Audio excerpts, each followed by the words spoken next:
hits him again now. Ray Alfala into the outside wall. He's going to pass nearly 3 cars down that front straightaway, and he's going to get them all done with. What amazing. Race lead to the inside goes Logan Cloudman is going to touch in. Pit press sideways. What a save. Look to the outside as Tronke goes off. De Jong into second place. Going for the switchback. Oh, pinpoint driving. It's howling down to the inside. Nice trying, there's contact though. Slide left of the racetrack. Chris Renner drives it back down underneath, and he takes that second spot right back. Joker goes to Garrett Lowe. Garrett Lowe should take victory with all that contact. He's going to try and make the move around the outside the Parabolica. That's not going to work, but he's going to try and get the cut back here. Get the run out the Parabolica. That's beautifully done there. Makashube, there's a little bit of door banging as well.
Welcome to Las Vegas. We are here for the first round of the chase for the SOMO Racing League Portside, Jaguar and Land Rover Cup Series. My name is Sam Cooper Bennett, and joining me as always is my broadcast partner, Mr. Scott Brinton. Scott, this is going to get exciting from this point onwards. Yes, sir. It is the playoffs. It's money time. You got to bring it now. Everybody's going to be racing for that championship. I got to admit, Sam, I'm kind of shocked that we got such a short field here tonight that I don't even see all the chase contenders in there, so I'm kind of shocked by that. Yeah, me too. It's a big event here. Like from this point onwards, from here up until Homestead, it's a big race field, and to have such a short field is a pretty shocking ordeal. But it is what it is. We'll deal with what we have, and what we're gonna have is one hell of a race. I mean, last week they put on one hell of a show, and this week I can guarantee they're going to be turning it right up to 11 from this point. Well, while we got a minute here, I know they're not all here tonight, but let's run over the 16 guys that did qualify for the chase, and then we can figure out who's here and who's not. Keith Maiato comes in as your points leader tonight as we start the chase by 1 point over Adam Baker. Everybody's going to have a 1 point interval over everybody here, so just keep that in mind as we go along. Adam Baker sitting there 1 point back in second. Braden Johnson is in third. Seth Haschel fourth. Joe Mitchell fifth. Lupe Gonzalez sixth. He's actually tied with Chris Samard. They are the one tandem in the bunch that are tied there for sixth to get the same amount of points. Back there in eighth place is Shane Papala. Jay Felton ninth. Ryan Gemmel 10th. Kurt Davidson 11th. Brian Neff 12th, Tom Clayton 13th, David Gainforth 14th, Ron Hollyfield is 15th, and Jeff Glockner rounds out the field of 16 that qualified for Southern Motorsports chase format. However, not all 16 of those drivers are here tonight, as we only have 13 in the room at this point, Sam. Yeah, and I've just been informed by league owner Paul Zota that the reason why we have such a short field tonight is because people, a lot of the people that are in this league are dealing with the fallout from Hurricane Florence. So, unfortunately, they won't be able to make it due to lack of power or internet. So, hopefully, they'll be able to come back next week and be able to put their name in the hat for the future races in this chase. So, yeah, thoughts go out to the people that were affected by Hurricane Florence, and hopefully, we'll see them back soon. Most definitely. They got bigger things on their plate right now, and hopefully all those affected in this league and out of this league are able to find some sort of relief and comfort soon. Absolutely. Well, it is what it is, and unfortunately, the hand of God did strike, and unfortunately, this given us a short field, as we've already alluded to so many times tonight. But it's going to be an Look at exciting. it this way, Sam. There won't be a lot of cautions tonight with that 13-car field. Oh, there never is with SOMO, so it's all good. Anyway, let's go straight into tonight's main event, as we are going to go straight to the race broadcast right now. And out on track right now, we have Mr. Adam Baker. I do apologise for all the white cars out there. For some reason, Trading Paints is being a bit bad tonight. So Finicky. yeah, we have just done an update, so who knows.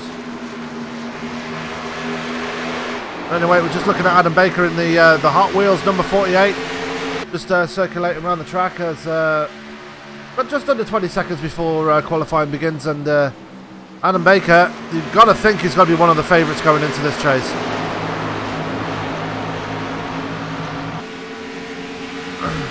Current point, the regular season champion, but always never count out this man here, Mr. Keith Mayato in the 09. Had another tough night last night, so he'll be hoping to make up for that tonight, Scott. Yeah, old Keith, man, he's a hell of a competitor, and I know he's not too happy with how last night went down. So yeah, I look for him to come out and definitely announce his presence with authority in my best non-carbon voice. We need Mr. Paul Crumroy for that one. I was gonna say, where's Crumroy when you need him? But anyway, everybody just stepping out for qualifying, and it's open qualifying tonight, Scott. Born to Britson, aren't they? Yeah. Yeah, a lot of folks don't like that open qualifying. Makes me want to do it more often when they tell me they don't like it. Oh, we should do it in Richmond. That should really piss people off. I thought about it, but I was like, nah, that's a little too hardcore. So we'll skip that one. We're not doing an open qualifying again for a little while, but I like doing it every once in a while just to shake people off their game a little bit. Well, you should make it open qualifying for maybe when we go to Phillip Island. That'll be an interesting. Oh, it's always open qualifying for the road courses. Yeah. Looking forward to that one. I went out there last night, couldn't find no time out there, so it's a crapshoot with open qualifying. You never know how you're going to do. Yep, you got a top 5 though, and regained the points lead, so. Actually, Damon Martinez took over the points lead. He jumped me and Sage. I jumped Sage by 1 point, but he got me by, I think, by like 7 or 8, so he's actually your new points leader. So he's a winner in more ways than one, so good for him. That's it. He's had a hell of a season. He's a hell of a driver. Ooh, Ryan Gemmell just had a hell of a crash. Yeah, same for Braden Johnson. He Ouch. just spun it around as well on his qualifying lap. But he is sitting on the pole right now. But the man currently sitting in second, he's one we've definitely got to watch at the moment, Seth Hatchell. He is a man on absolute form, and he's hit form at the right time here, Scott. Yes, sir. What did he close out the regular season with the last 4 races that he won? I think he won 3 in a row. It's 3 or 4. Let me take a peek real quick.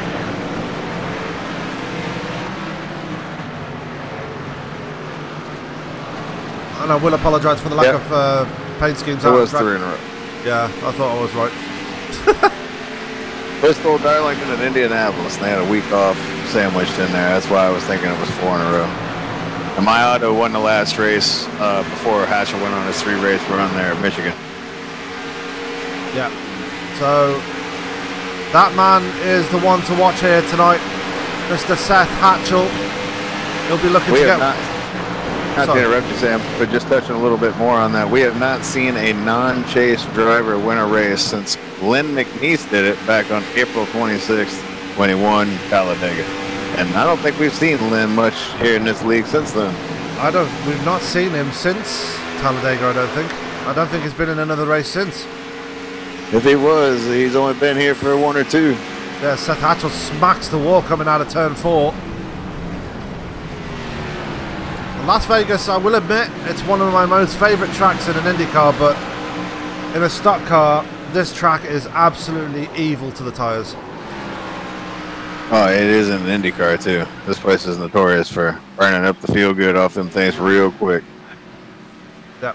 And with that, we are going to ask everybody to just remove their hats and stand on their feet, put their hands to the heart, as we're going to go to tonight's national anthem with a new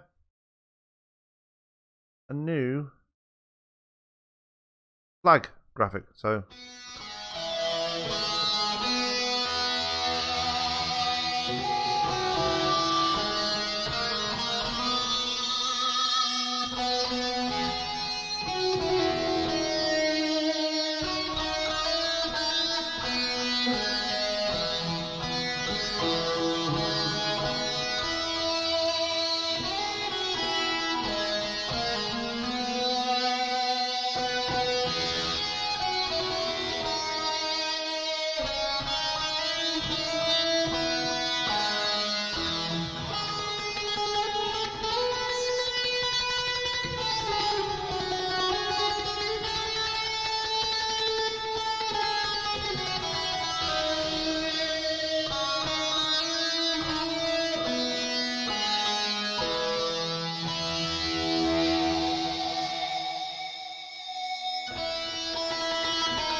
And that was the national anthem, brought to you by both his good friend, Mr. Terry Adams. And we're just about to click over to the race, just under 10 seconds left in qualifying. And again, I don't want to jinx it, but I think we're going to be in for a very, very competitive race here tonight, Scott. Yeah, I think we're going to see a lot of green flag action too, with green flag pit stops due to the short car count. Yeah, and like I said before, hopefully the guys can come back from the terrible disaster that was Hurricane Florence, and hopefully they can come back next week and throw their hat into the ring for the chase. But for tonight, let's go through the grid, and starting up on the pole will be Mr. Joe Mitchell. He'll be joined on the front row by Mr. Braden Johnson. Row 2 will be Seth Hatchell and Adam Baker. Row 3 will be Keith Moyato and Andrew Melvin. Row 4 will be Lupe Gonzalez and Shane Pipala. And row 5 will be Chris Samard and Ryan Gemmell. Row 6 will be Jeff Glottner and David Gainforth. And starting shotgun on the field in P13 will be Ron Hollifield. So short field tonight. But we're going to have some great racing action regardless here, Scott. Yeah, I'm just trying to figure out which of the drivers that are not here. I noticed Jay Felton's one of them. Yeah. A lot of people in the North Carolina, South Carolina. I know the north end of Florida got a bit of it as well. Kurt Davidson and Brian Neff are your other two. Yep. So Felton, Neff, and Davidson are the three that are not here, that are in the chase. I can't help but feel bad for those guys because they really wanted to be here for this one, and they just, because of one little storm, it just completely threw their plans out the window. And actually, Andrew Melvin is not in the chase, so there's 4 of them that are not here, and the 4th one is Tom Clayton. So Clayton, Felton, Davidson, and I forgot who the other one was. Yep, Mr. Neff. So as the guys get rolling, for some reason my ATVO has taken a dump. So Scott, why don't you get them going while I reboot my ATVO? All right, brother. Time to go racing in Sin City as Southern Motorsports gets ready to kick off their chase. after a 26 race regular season. Ready to go racing here in the playoffs. And we're about to get the playoffs started. Waiting on that pace car as they slowly come through 3 and 4. At least the fans came tonight, Sam. Fans came out in droves for this race tonight. They're ready to go. Pace car is ready to pull off, and we're ready to go racing here in SOMO in the chase format. And we're underway as the 18, Joe Mitchell gets us going. Andrew Melvin with Brayden Johnson with a slow start on the outside has allowed Seth Hatchell to immediately make the attack on the bottom side of the 3. And he's going to make it work. He's going to slide up into 2nd place. So already the 3 of Brayden Johnson falling back to 3rd place. You're going to see guys try to find as many positions as they can early on the start and the restarts, because after about 5 laps or so, they'll get single filed out and it'll just be pretty much a big long line around this place. Yeah, and that's the thing about Las Vegas. It's a tire killer, so they need to conserve their tires as much as they possibly can. But nobody told that to Mayato and co, as they are battling out almost 3 wide at one point through going through 1 and 2. Yeah, but they lived to tell the tale, and Gellman was right there with them. Yep. Oh, as Gemmel gives Pipala a shot just before they go into turn 3. Gave him a bit of a speed boost, but Mayato is stuck there on that bottom line, and that is not really the favourable line around here either. Pretty good start for everybody so far. If we didn't have anybody get tore up on the start of this race, we got so few cars, man, you'd hate to see something really bad and nasty with no resets on the opening lap, and that didn't happen. So playoffs are off to a good start here for SOMO. Absolutely.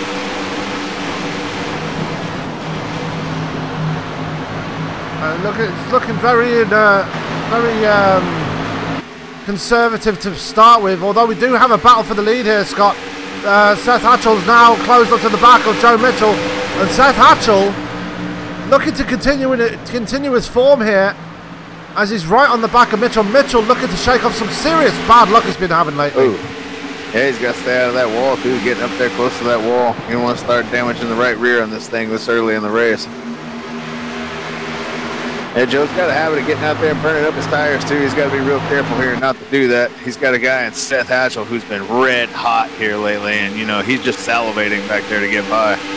Joe's got to be careful here. Your top 4 right now, all chase contenders. We've got Mitchell in front, Seth Hatchell in 2nd, Adam Baker 3rd, Brayden Johnson 4th, and Shane Papala, another stage goer here. He is just ahead of Ryan Gemmel and Andrew Melvin there in P5 and rounding out your top 5. So under pressure already this event, but the top 4 all getting bunched together now as they make the dash towards turn 1. Yeah, it's still very early on in this race, so guys still feeling pretty brave. Obviously still got a lot of tire left to be doing this. Yep. But somebody's going to ultimately pay the price in the long run here with these guys racing it up like this. They're going to burn up the tires pretty quickly. And as you know, 70% fuel load here, Sam, so not a full stint. No, and Seth Hatchell keeping him wound up on the high side. He's going to get the lap here. He already got the last lap, so he's got it completely this time. And here comes Brayden Johnson to the outside of Joe Mitchell now. So Brayden Johnson finally making a move. And Joe Mitchell looks like he's in trouble here. He's falling backwards behind his teammate, Adam Baker. So I wonder if he's burned off his tires already. It could be. It could also be that he realizes he just needs to wave the white flag on this battle right now and just kind of fall in the line here. But he may have burnt the feel good off them things. That's what I was saying about Vegas, man. After a handful of laps, dude, them tires do not feel good anymore. No matter what car you're running around this place. Yeah, and then the same... Just the abrasiveness of the track. Yeah, and in that same breath, Joe Mitchell is actually losing time to Adam Baker, and is actually being caught by Shane Papala now, so he needs to watch in his mirrors as the 89 is closing in on him very, very quickly as they go through turn 2. Turn 4, sorry. A lot of other guys are running that high line through 1 and 2, and Joe's been running that low line. I think it's costing him time. Yeah. There he moved up. Now he's starting to drift towards the bottom again. Not so much this time. He got off that line at least. I think that was hurting him a little bit. He was just down in that bottom lane too much through 1 and 2, losing a lot of time through there. But he seems to have leveled out now. Yeah,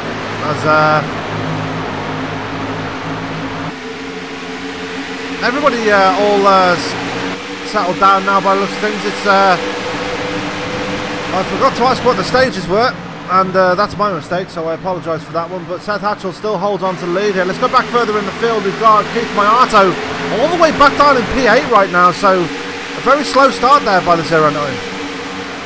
Yeah, but you know how Jaws is, man. He just likes to hang around. It's still a long way to go. We're just now coming around to complete lap number 10.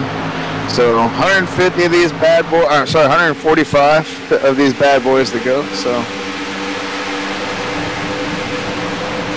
yep. I was expecting a 160 lap race here tonight, but we're only doing 155. Yeah, you know what Paul's like. He likes to change the lap counters at the last minute. He does it every week. We don't mind it. Always throws me off. I think he does it just to throw us off.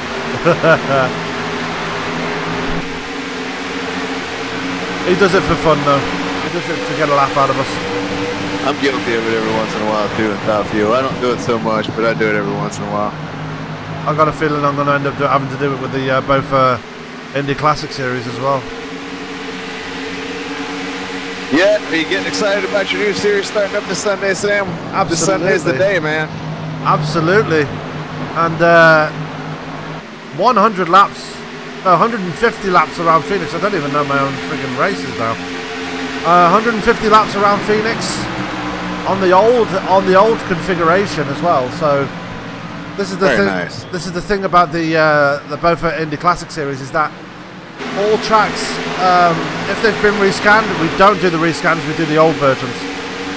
But obviously, because IndyCar never raced at Daytona, we're not going to do the old Daytona, but we're going to do the old Phoenix, the old Michigan, and the old Pocono. So every other one's, they're just as normal anyway. So, but yeah, definitely this Sunday, the Beaufort Indy Classic Series is getting underway, and it is going to be an absolute barn burner. You do not want to miss it.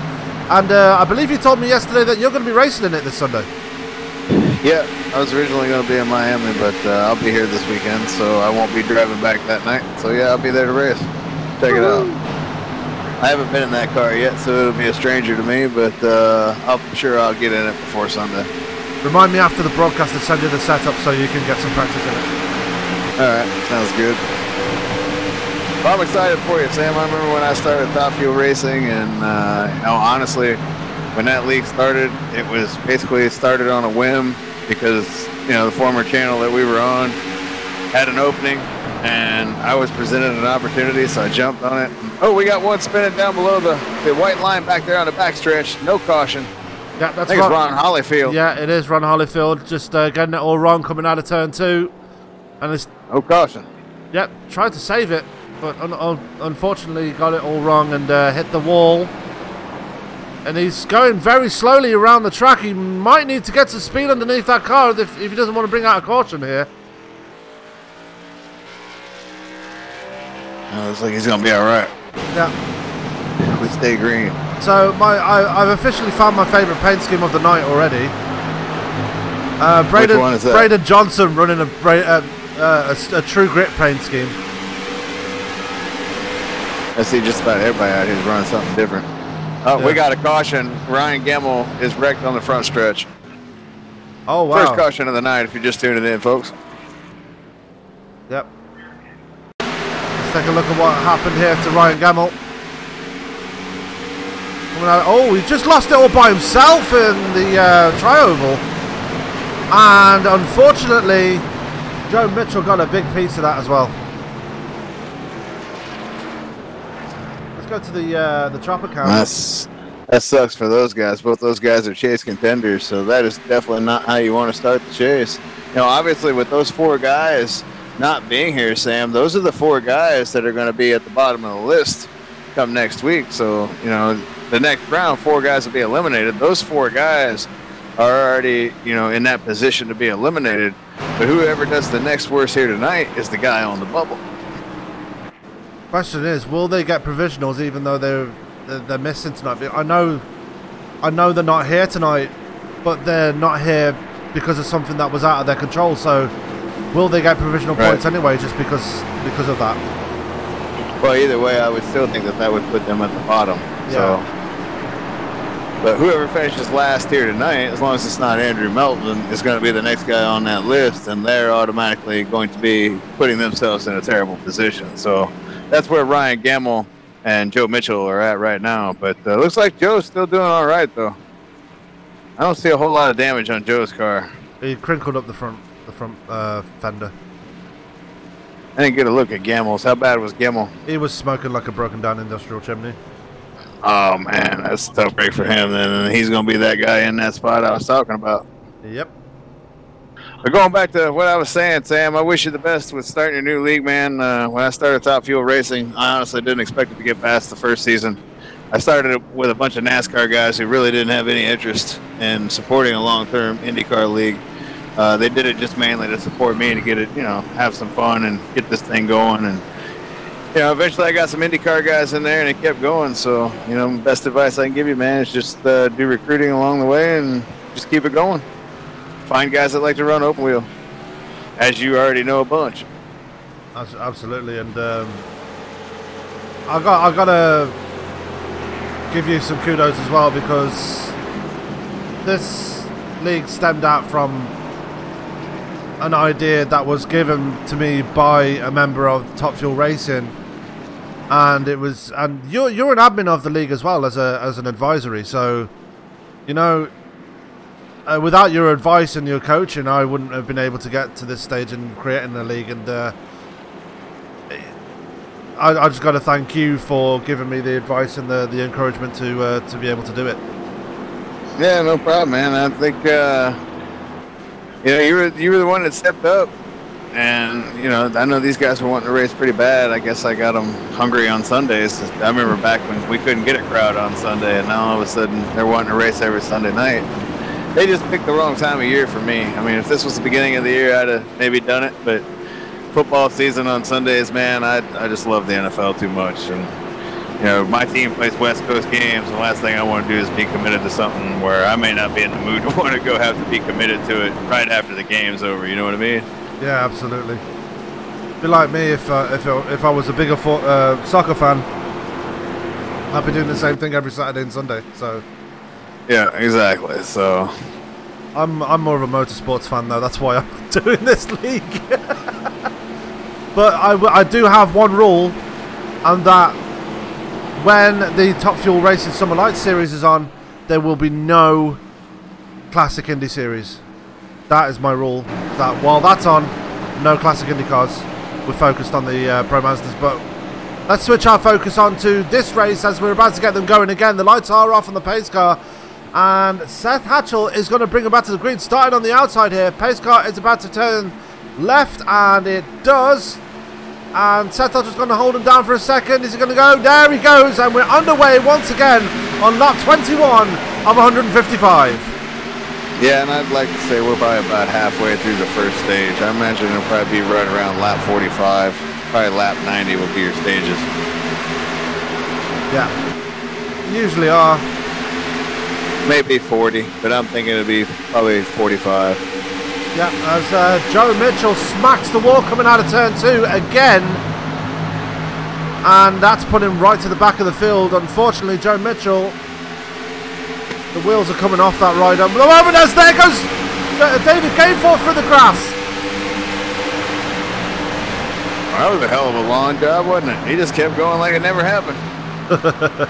he'll fall to the rear, but it could have been a whole lot worse. So the 101 lived to tell that story.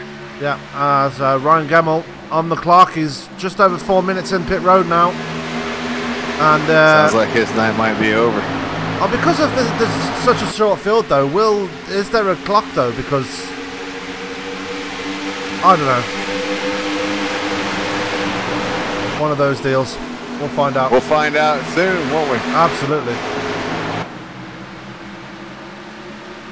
He's already 5 laps down. So meanwhile, back at the front, Seth Hatchell is leading this piece. He's got Braden Johnson there in second in the True Grit number 3. And Adam Baker there in the Hot Wheels number 48. Keith Moyato to P4, but he's been absolutely hounded by Shane Papala and Chris Samard.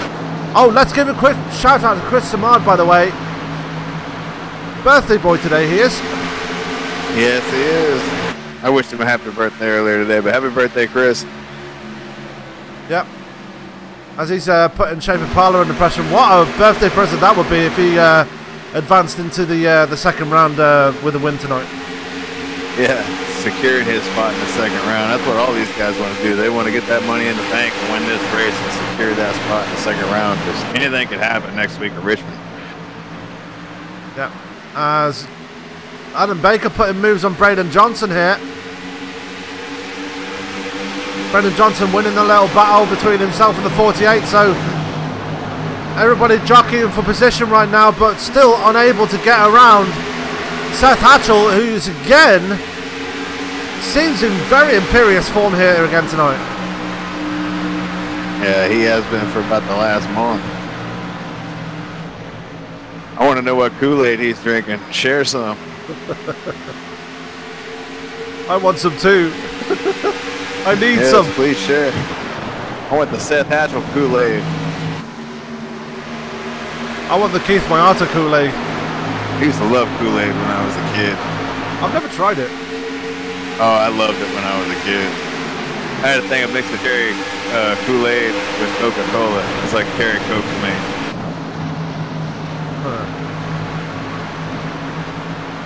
Good stuff. Good times. I went into a candy shop while I was over in the UK, and they were selling all these American sweets and candies and things like that. And I tried a Butterfinger for the first time the other day. Butterfinger? Yeah. Yeah. What'd you think of that? Did you like it? Yeah, it was all right. Yeah, they're good. Those can be addicting. You don't want to buy a bag of them and leave them in your house in the middle of the night when you've got the munchies. Let me tell you what. And Reese's are a bad idea too. I bought 2 packets of the Reese's peanut butter cups. They were selling the giant ones in there. Oh yeah, those are too much. Those great big huge ones. Yeah. I bought some and I ate one and I nearly puked at the end of it because it was like too much. Yeah, no, you just gotta buy the little ones. The little ones are good. They even got the minis. You know, if you want even like just little doses, they got the little minis. But Reese's, yeah, man, they're solid. Another thing, you can't load up on that stuff. That's the only thing, 'cause it'll make you feel like hell. Yeah. And I had my first ding dong as well. It sounds like you've been trying a lot of sweets that you've never been exposed to before. Yeah. Meanwhile, something sweet's happening to Braden Johnson as he finally gets around Seth Hatchell and takes the lead here. But Seth Hatchell's not going to give it up so easily. Gets a run on the inside towards turn 3. Not able to get the pass done here as they make their way through the 3-4 complex. And just look behind those top 3. There's one man that's just literally stalking them right now, and that's Keith Moyato. Yeah, you were saying earlier that you were surprised he was so far back. He was just hanging out. You knew you'd hear from him before this thing was over, and he's already making his way towards the front of this thing. He wants to lead some laps. Comes in as your points leader by 1 point tonight over the rest of this field. Oh, wow. Okay. Was that by all the bonus points added on from the regular season? Well, as I was talking about there when we were going over the points, the way they're staggered out is every driver, there were 2 of them that were tied. It was Samard and someone else. Other than those 2 guys, the entire field was separated by 1 point. As they went back to position, they were 1 point behind the position that was in front of them. Oh, okay. Meanwhile, so I'm not sure how they did that, and then I'm not sure how they wound up with the 1 tie. Yeah, problems for Seth Hatchell. Seth Hatchell is falling back. He's about to be passed by Keith Moyato here. Adam Baker has already made his way up to second place, and here comes Moyato to the inside of the 8 now, as they're side by side going into turn 1 here, Scott. It looks like Seth Hatchell might have burned all the life off those tyres now. Yeah, that's what it appears. I'm telling you, the man that's going to win this race tonight is going to be the guy that takes care of the tires the best. Seth Hatchell won last time we were here, so he knows how to actually. No, it was Braden Johnson that won last time we were here, so no surprise he's at the front. We're getting close to the end of that first stage. I would say we're definitely within a 10 to 12 lap window here. Yeah, we're seeing Chris Samard right at the bottom of the track there. He's trying to get his way around Shane Papala. Not able to get the move done, as the top 6 now actually putting a very decent gap on Lupe Gonzalez, who's just ahead of a recovering Joe Mitchell now. And don't discount Lupe Gonzalez either, because he may be this far back, but he usually finds his way at the front at some point in this race. Well, this race is looking right along. That's what I suspected. We wouldn't have a lot of cautions here tonight with such a short field. It's sad to see that the field was affected so much by the hurricane. And as we've stated, I hope that those people are all doing well and everyone's safe at this point. Yeah. Obviously, there's going to be some long-term effects over that, but wishing everybody the best.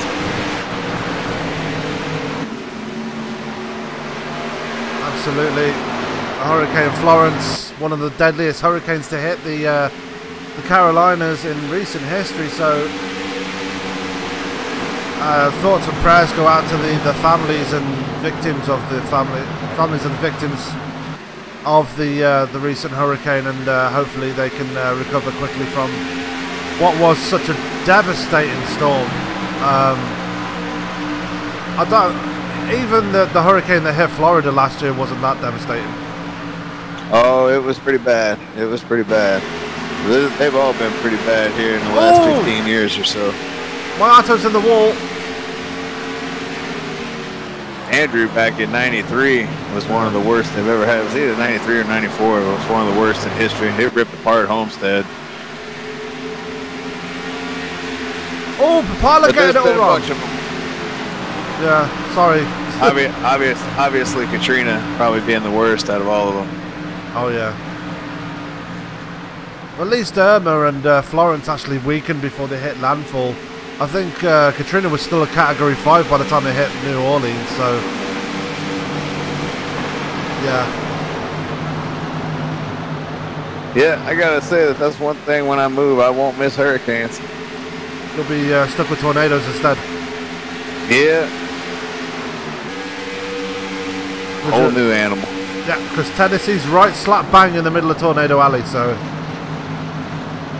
yeah, they don't get too many right around my mom's house, though, thankfully. She sees spouts every now and then, but nothing real major. It's usually around Oklahoma that way, isn't it? So.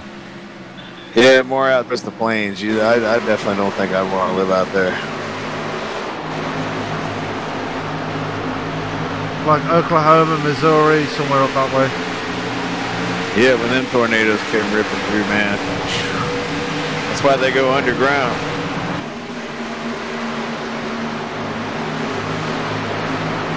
Wasn't that an F5 that destroyed the absolutely obliterated a town in Oklahoma a couple of years ago? I can't recall. It's very possible. Yeah. An F5 tornado absolutely destroyed the town in Oklahoma a couple of years ago. I was literally shocked by what I saw. Like literally one town completely flattened by something that was just literally a minute's long, like lasted only minutes.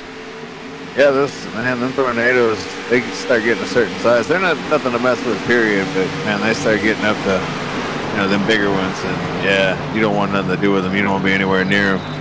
You will never be heard from again. Nope. And you just vanish. You're just like gone.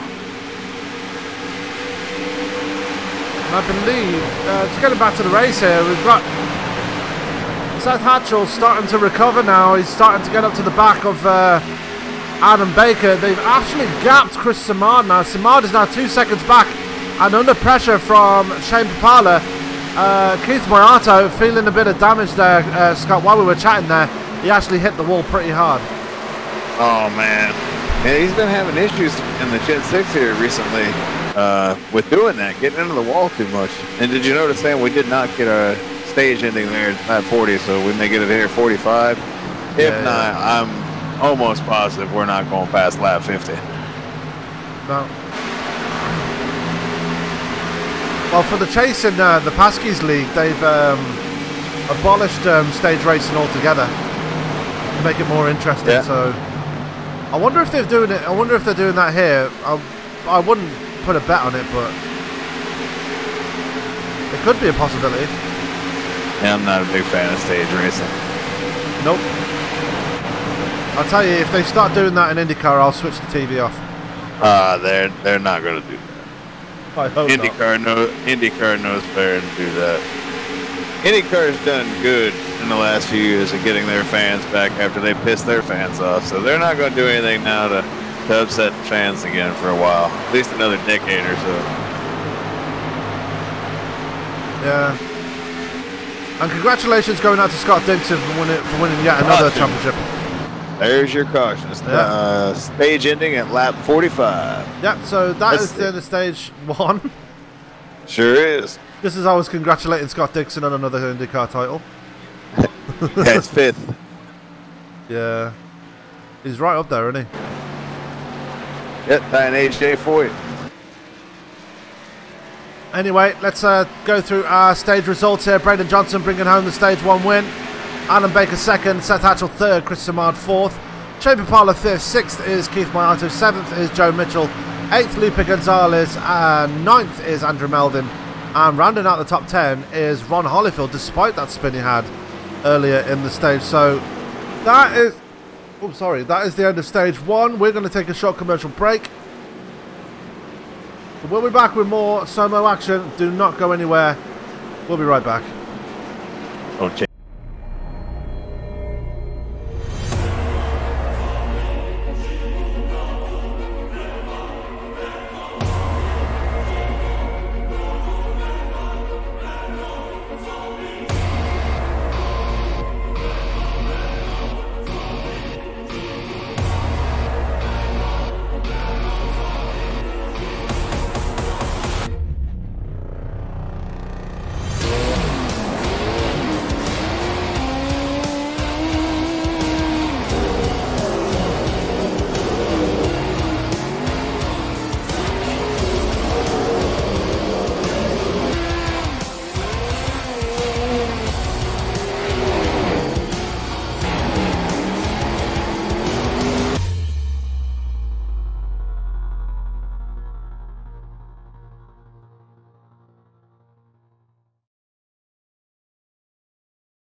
The most realistic online racing sim ever made.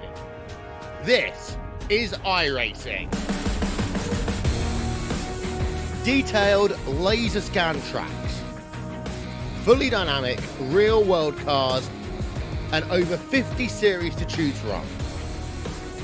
6 online world championships offering over $100,000 in annual prizes. This is the original esport racing game. This is iRacing.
And we're back here at Las Vegas.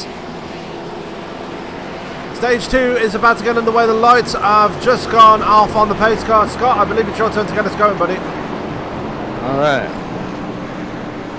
That I can handle, my friend. Adam Baker and Braden Johnson up on that front row. They are ready to go back to racing. And knocked out that first 49 laps pretty quickly.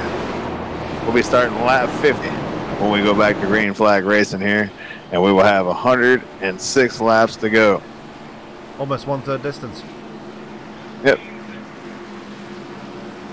Pretty much is a third. A couple laps short. I noticed Ryan Gamble's time is still going up. He's not been disqualified yet, so I'm wondering if he's. I don't think there is a clock tonight. All right, that's cool. I'm not a big fan of the clock rule anyway, so it's good to see that not being in effect tonight.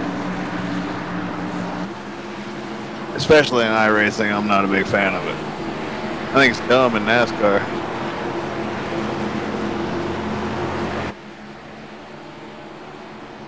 Anyway, here we go. Waiting on that pace car. There he goes. Brayton Johnson wasted no time immediately on that loud pedal. Both him and Adam Baker spun the tires just a little bit, but they'll be all right. Yeah, well, here we go. Start of stage 2.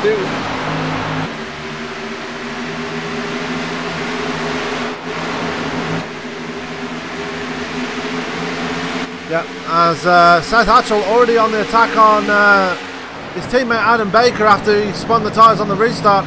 So Seth Hatchell on fresher tyres seems to be doing okay, but seems to fade away once the tyres wear off, unfortunately. But he's, yeah, this race is likely not come down to a restart at the end. I mean, we've said that before with these short field races, and then we do get a late caution and we get that late restart, but this is likely to finish under a long green flag condition. So yeah, this, like I said earlier, Sam, it's got to be the guy that takes care of the tires that wins this race. Yep. As they go across the line, and Braden Johnson is checked out already. He's got a decent enough gap over Adam Baker. And Seth Hatchell already falling back. He's already been under attack from Chris Samard here, the birthday boy, trying to make his way up to the top 3. But here comes Shane Pipala now to the inside of Samard. And the Slim Jim car. I can't see that. Training paints has been a... Yeah, he's rocking the Slim Jim paint. I'm going to refresh training paints here and see if it wakes up for me today. But I got a couple cars out there that are white too. That's just trading paints, man. That program, I love trading paints. It's a great program because we wouldn't be able to rock the paints we do, but sometimes it is just, it's got an attitude sometimes. You're telling me. I'm finally seeing this Slim Jim's car as I've reloaded trading paints. Snap into a Slim Jim. Oh yeah! I miss that guy, you know. Yeah, he was a great one, man. That's Randy Savage. 3 years now since he died now, isn't it? I think it's been a little longer than that, isn't it? 4 or 5 years. Somewhere in that ballpark, in the 3 to 5 range. That was basically, you know, my backyard. That was over in Clearwater. Still remember hearing about that. Meanwhile, back at the front, we're seeing a battle for the lead here. Adam Baker and Braden Johnson side by side as they come across the line. Give that lap to Johnson.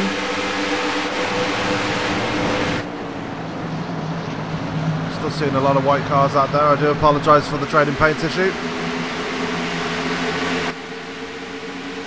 But I'm trying to fix it. Keith Moyato falling back to P9 now. So issues for the man in the 09, but he's probably feeling that damage he accrued earlier from hitting the wall, but don't count him out at this point in the race. He will find his way back to the front at some point. Looks like our birthday boy is currently our biggest mover of the race so far, Sam. Samard started 9th, and he's currently up to 4th place. Yeah, in the completely white car right now. Yeah, that's what I got him in too, is a completely white car. No, like, as in blank white, as trading paints is, yeah.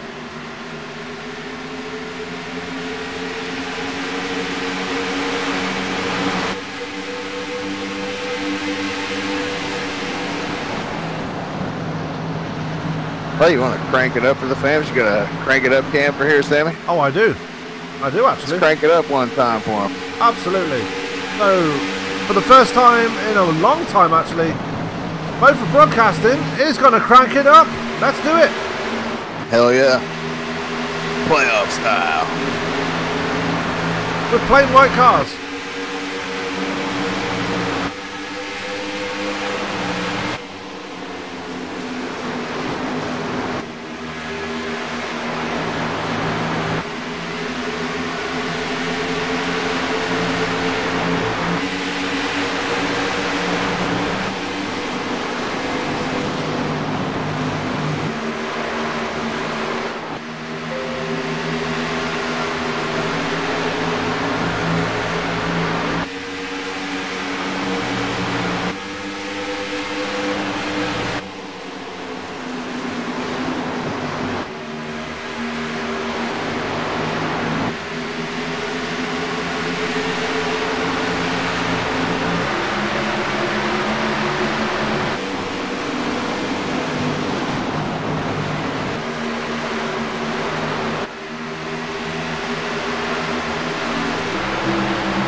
I gotta say, Trading Paints is really getting on my nerves right now. Because it's still not loading up the paint schemes. Man, it's gonna be one of them nights as far as that program goes. I wouldn't worry about it too much at this point, Sam. We'll get through it. White cars or not. Let's give everybody a quick rundown. Right now, we actually got a battle for the lead. Adam Baker's trying to get by Braden Johnson right now. But Braden holding him on for the time being. Seth Hatchell back there in third place. Chris Samard, the birthday boy, running fourth. Shane Papala fifth. Joe Mitchell sixth. Lupe Gonzalez, cool hand Lupe back there in seventh place. Always a sleeper. Can't ever get your eyes off Lupe. Andrew Melvin in eighth. Keith Mayato, the Shark, back in ninth. David Gainford 10th. Jeff Glockner 11th. And Ron Hollyfield rounds out the field of 12. Yep. Brian Gemmell's still sitting in pit road. 44 laps down now he is. Yeah, I think he's done for the evening. He may not have left the room, but he's definitely done for the evening. Yep. I've even lost the Slim Jim's car. Come on. Unless some guys go out of the race, I don't suspect we'll see him back out on track. Now, if we have a big crash, a bunch of guys go out, you might see him come back out and try to click off some laps, but I don't know if we'll see that happen or not. Probably not. Unfortunately, I'm going to have to shut down Trading Paints because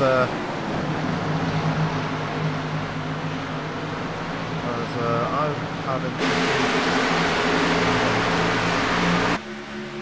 Oh, Adam Baker's still trying to figure out a way to get by Braden Johnson up here, but I'll tell you what, the 3 has just done a hell of a job of holding him off to this point. A couple times looked like Adam was going to get a run on that bottom side, but I just don't see him making that pass on that bottom side at this point, this deep into this run. Yeah, he's just sitting right behind Braden Johnson right now. So Braden Johnson doing everything he can to keep Baker behind him, but he's not having to fight him off too much. He's just controlling the field pretty damn well, actually, Mr. Johnson. So got the spirit of John Wayne giving him the extra mile tonight.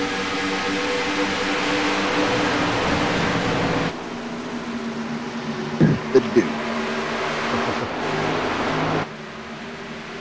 Seth Hatchell currently sitting in third there. He's got a bit of a car distance over birthday boy Chris Samard. Ben Papala there in fifth, sorry. John Mitchell finds himself in sixth place now. We've had a few movers around. Oh, as we got incident there. Yeah, we do. Shane Papala. Go back and see what happened there. Coming out of turn 4. Oh, lost the back end trying to avoid the wall. Goes across the grass. Almost hit. Oh, he did hit Joe Mitchell. goes across the commitment cone. I'm pretty sure Shane Papala's going to get a penalty for that one as well. And no caution on that deal at all. No. But Joe Mitchell, more damage on that number 18 because he got sideswiped by Papala and absolutely slammed the outside wall, trying to get away from it all. And now more damage on that number 18 machine, and he's under pressure from Keith Mayato. So Joe Mitchell in serious trouble now, and his chase could not have got off to a worse start. Gotta say, man, this has been a pretty good race for, you know, such a short car count. These guys up here in the front have kind of hung with each other. Nobody's driven away with this thing. It's been rather entertaining. Yeah, as Brendan Johnson still holds on to the lead. You see Chris Samard right back there, just trying to put a move on Seth Hatchell through turn 4 as Adam Baker's going to bring a pit side. So we've got green flag pit stops underway here, Scott. I'm kind of surprised by that. Yeah. Well, that tells you that they can't run the whole stint on fuel, so, and we're halfway through the run, so about time to make that pit stop. I wonder if it's more of a tyre thing than fuel, because they are sliding around like they're on ice right now. So. Well, I guess we'll find out if the... Oh, here we go. Yeah, Brendan Johnson's the next one to bring it down. Chris Samart's going to come down as well. Mayato is coming down too. Andrew Melvin and Seth Hatchell stay out.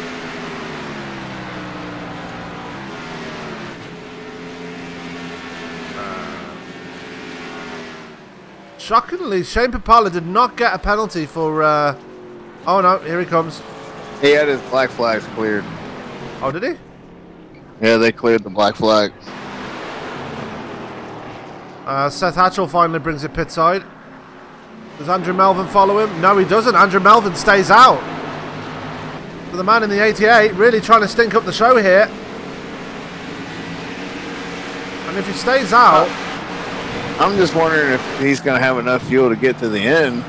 And if he does, because it would be on lap 90, so he only needs 20 laps of fuel left. So if he's got enough, is he going to be the guy that risks trying to stay out and win the stage? Well, he's not been fighting anybody, so he's really been conserving the tyres while he's not been in any battles. So I wonder if the tyres have actually helped him around the track here and helped him conserve some life, and actually maybe he might actually be able to make it to the end of the stage here.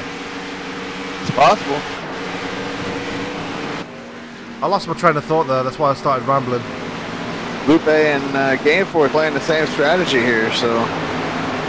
Now look at Adam Baker, just absolutely flew by the 53. As Ron Hollifield and Jeff Glockner bring it down pit side now.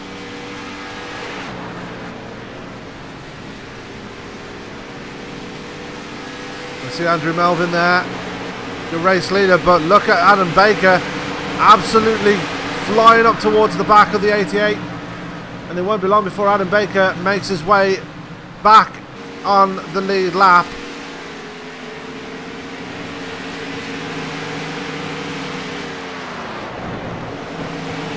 It's going to be coming down to that fuel. Will they have enough to go the rest of the way? I would think if they were coming to pit road, they would have come to pit road by now. So I'm thinking they may be trying to stretch this out, Sam. Yeah, absolutely. So Andrew Melvin, again, like I said before, really trying to stink up the show here, but Lupe Gonzalez staying out as well as David Gameforth, and I believe Gameforth is in the chase as well, so he's... no, he's not, is he? I think so. Oh, okay. Positive he is.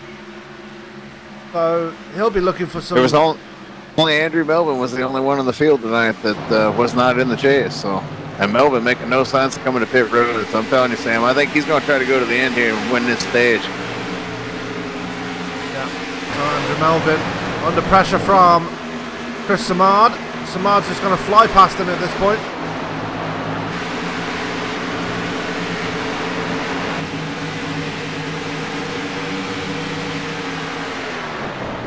And for some reason, Braden Johnson was the leader when the pit stops started getting underway, but has lost the lead by a big margin, the net lead by a big margin to Adam Baker. So Baker must have had one hell of a pit stop.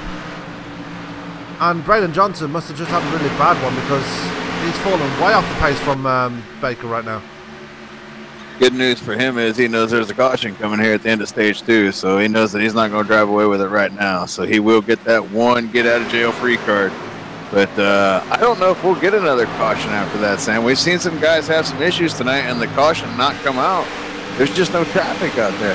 No. If there's no cars out there coming and a guy is spun, they're not going to throw the caution if there's no traffic coming. So the likelihood of us getting a caution is real low in that third stage. Yeah, we're still focused on Andrew Melvin here, just coming out of turn 2. He's got Keith Moyato coming to try and put a lap back, get a lap back off him. And that will be happening pretty soon, as it looks like... Oh, I thought Melvin was going to come down pit road then, but he didn't. Oh, losing the back end though! Those tyres starting to fall off now. Oh yeah, they are. Feeling like gremlins right now. What, don't soak them in water or don't feed them after midnight? I don't know. Just feeling angry.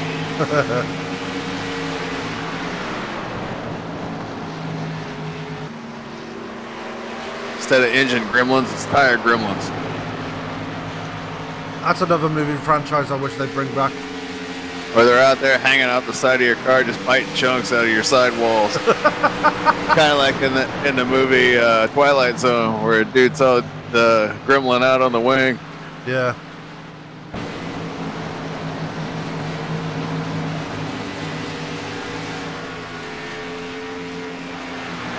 Anyway, Andrew Melvin, still your leader. 6 seconds to the good over David Gameforth. Lupe Gonzalez has fallen behind David Gameforth.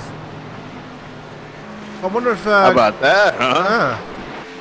How about old Dave Gainforth? And I'm telling you, Sam, these guys are going to the end here, and it's the lap 90, so we're getting there.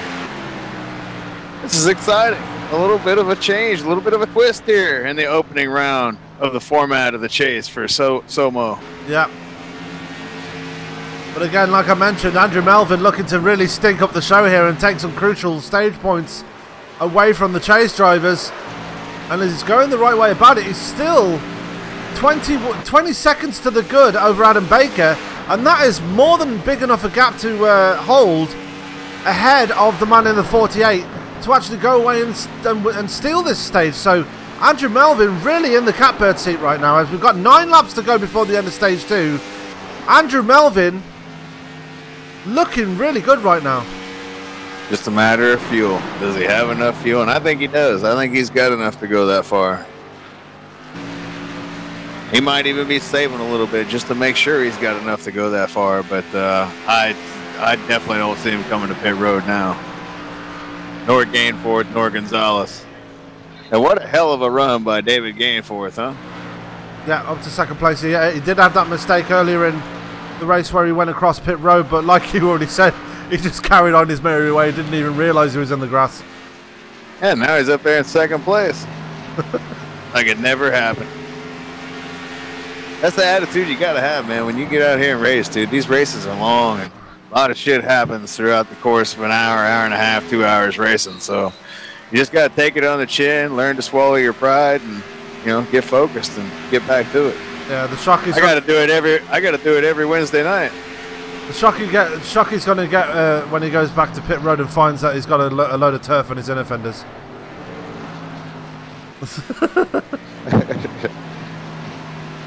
Where did that grass come from? You went across the grass, did I? Oh, I can't remember. Hell, I'm up here in second place. I didn't even remember.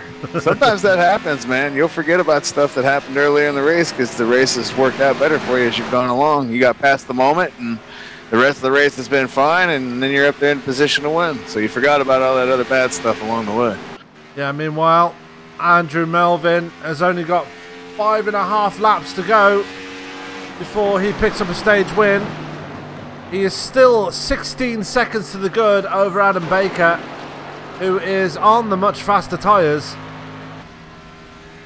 Yeah, he's looking at the other guys and then looking at him. He is definitely crawling out there. Yeah, Lupe Gonzalez. He's got enough fuel in the car. He's going to get this stage.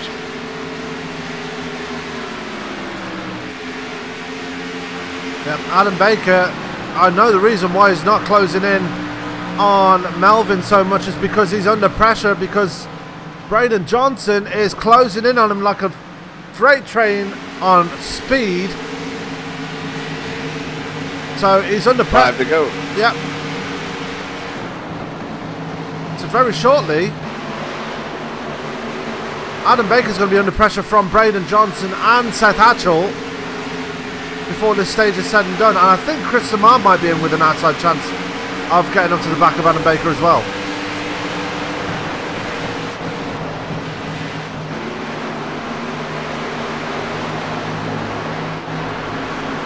So,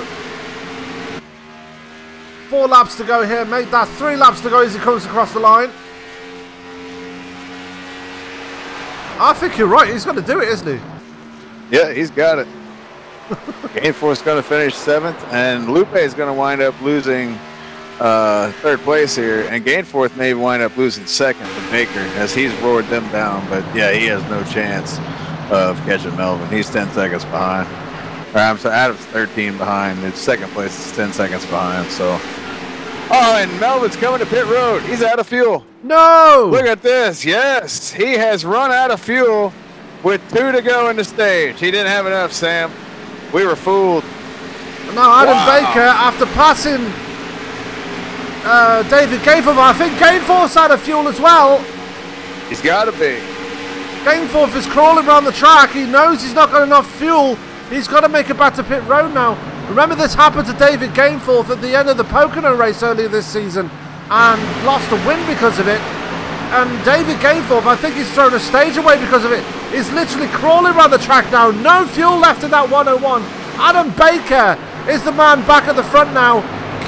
Gifted the 2nd stage here after Andrew Melvin forced to bring it down pit road. And what the hell do we know, Sam? We've only called hundreds of these things, but hell, they fool us every week, man. We thought he was going to win that stage.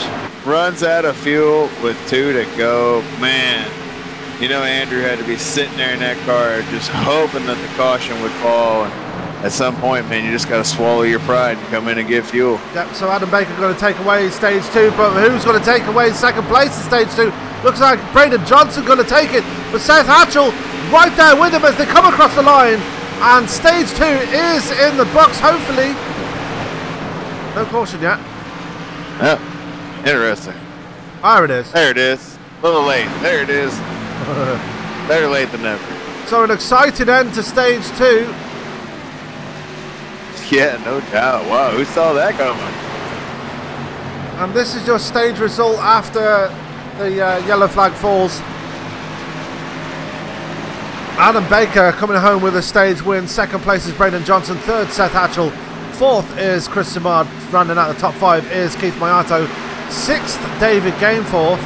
7th is Andrew Melvin. So Gainforth actually managed to jump Melvin even though he ran out of fuel. 8th is Shane Papala. 9th is Joe Mitchell. And rounding out the top 10 is Ron Holyfield. So the biggest loser out of those 3 guys that stayed out was Lupe Gonzalez, as he fell all the way back down to P12. Yeah, lap down too, no less, with Glocker, who's a lap down. So yeah, Lupe definitely a big loser in that deal. Yep. So with that, stage 2 is in the books. We are going to step away for another commercial break. We'll be right back with the final stage. You don't want to miss it. You've seen a lot of excitement here tonight. You're going to see some more. Don't go anywhere.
The most realistic online racing sim ever made.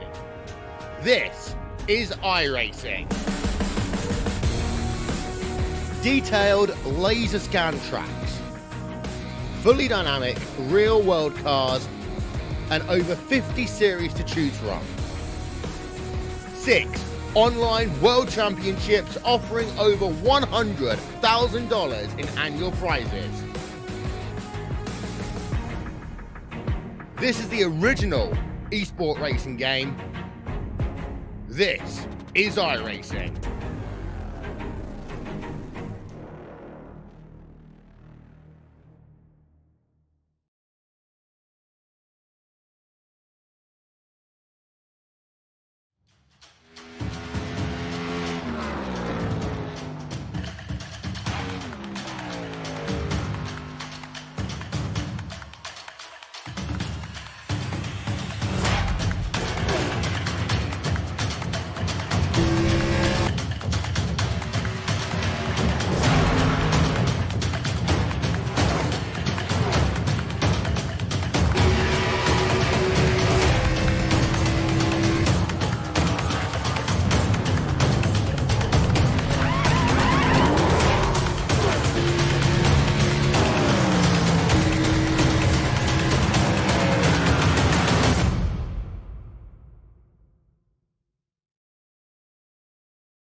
Alright. And we're back live here at Las Vegas. Stage 3 is about to get underway, the final stage of this race. We've had a lot of excitement here tonight here in the first round of the chase here for the Portside Jaguar and Land Rover Cup Series. And it looks like Adam Baker is going to lead them back to green, and he is. David Gainforth, who was the man that was the biggest loser out of all of that, he is stuck at the back of the field. And you've got to feel for the kid, because he was really up there at one point and he was not paying attention to his fuel gauge. Ran out of fuel on track and unfortunately fell to the back of the field. Same happened to Andrew Melvin, but he's currently sitting there in 6th place, waiting for the pace car to peel off. We're about to get them going once again. As there goes the last restart. Yep, hopefully. As Adam Baker gets them going once again and gets off to a clean start. Everybody's off to a clean start apart from Ron Holyfield, who falls backwards. Yeah, I think he was in the wrong gear. Yeah. Here, that I forgot where the gas pedal was. One or the other. One of the two. I'm guessing that he was in the wrong gear. Or just wanted to drop it back. It's also an option. Yeah, play it safe. These guys up front aren't doing that, but they're not really playing it safe. They're trying to get all they can get right now. That might have been the last restart, as I was saying. The way these guys are racing right now, I might be wrong about that, but we could go the rest of the way, get a green flag pit stop, and call it an evening. Yep. I mean, there'll be, what, about one more pit stop in it before the end of this race? Yeah. They'll pit around 30 laps into this, so lap 126, about 125, somewhere in there. They'll pit, go to the end. Yeah, we've got problems for Brandon Johnson here. He's falling back from the field here. Just been passed by Keith Mayato for 4th place, so he's dropped back to P5. He's got Shane Papala and Chris Samard right on his back. Oh, well, Shane Papala and Andrew Melvin right on his rear fender. Made that just Shane Papala, because Papala has got around Andrew Melvin, and Melvin falling backwards as well. I remember earlier saying when we talked about it a couple different times. We touched base on it. We were talking about tires. But we are now in that third stage where we could possibly go to the end. And now is the key moment where the tire issue is going to play the biggest role in the race. And at this point, from this point on, if this stays green, the guy that does the best taking care of the tires will be the man in victory lane at the end of this thing. Yeah, and that makes me worried for Adam Baker because he's absolutely got his foot down on the loud pedal right now. And he's pulling away from Seth Hatchell. And I can't help but think that's going to hurt his tyres the way he's driving away from the field like he is. Yeah, we've seen Adam get out in front of the field before and burn up his stuff. But as hot as Seth Hatchell's been, and then don't ever count out Chris Samard, and you know he wants to win on his birthday, man. I got a chance to do that earlier this year, and that was pretty cool. And, you know, those opportunities are few and far between, so you know he wants it pretty bad.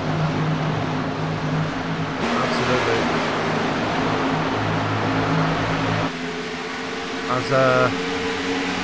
I'm hoping for a winner when it comes to my birthday. I know that much. And when is your birthday, Sam? November 30th. So the race, Top Fuel race, will be 2 days before that. Right on. Well, I'll be rooting for you. I'm not sure where we're going that night, but I'll be rooting for you. That's after Indy. Yep. Speaking of that, since I mentioned it, anybody out there that's interested in running a 500-mile race in Indianapolis, Top Fuel Racing is going to be doing another one here in this season that we're doing coming up on October 24th.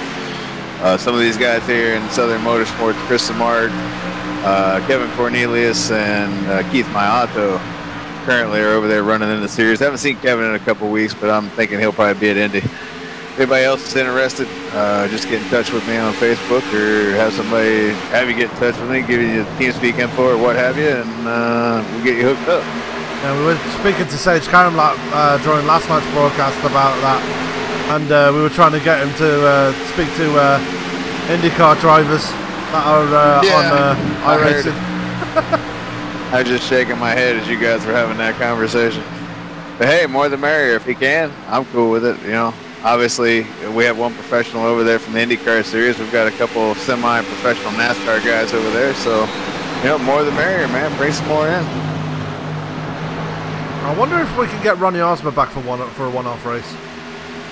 I imagine when he comes home for the holidays, he'll probably want to do some racing. We'll still be racing in December, so when he comes home from school, maybe he'll get a chance to run a race or two with us.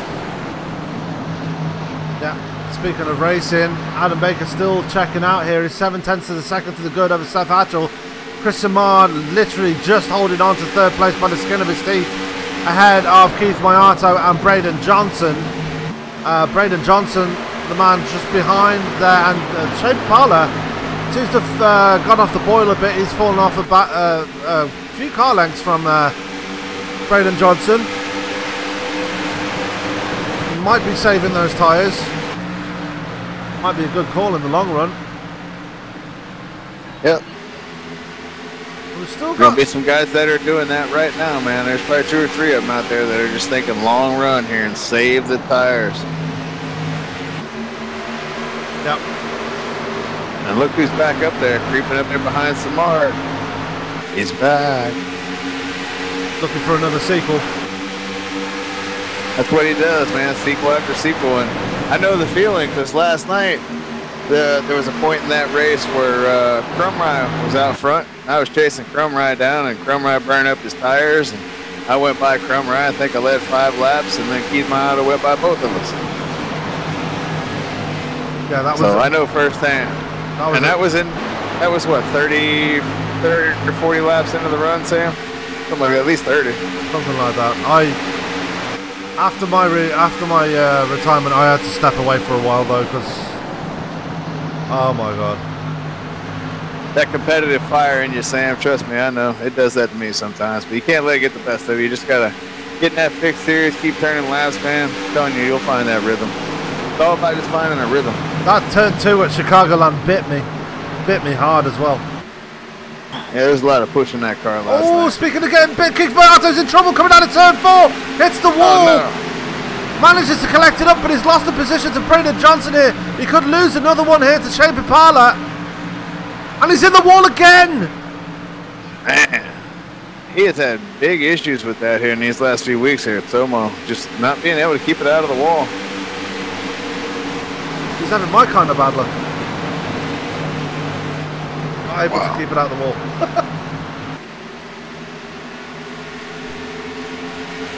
And again, he gets a big wiggle coming out of turn 4.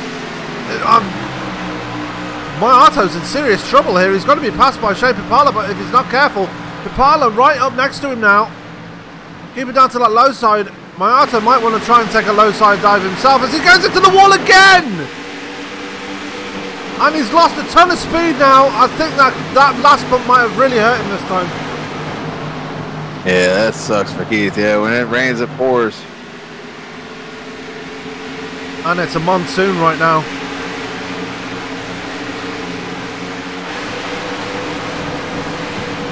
Well, Adam Baker's doing a good job right now out front of taking care of his tires. Yeah, and I thought because of the way he's getting away from the guys, he might have burned up the tyres a bit early, but it doesn't seem that way. He's actually holding that lead very well over Seth Hatchell. And we know Seth Hatchell will try and take another stab at getting another win here.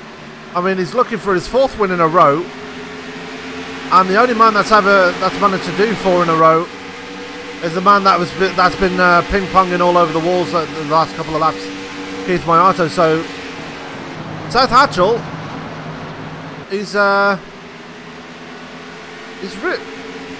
don't expect him to be back there that long because he's going to try and close that gap as much as he can before the switch is done. Yeah, we still got a long way to go. We're coming to the end of lap 110 here. We're scheduled for 155, so still 45 laps to go. Plus, we got a green flag pit stop that we're going to have to do. So anything and everything can still happen in this race. We can still get a caution or two. We're not going to get any more stage endings, that's for sure. We're going to race to the checker flag, but a lot can still happen in 45 laps in a sim race, regardless of the car or the track. Absolutely.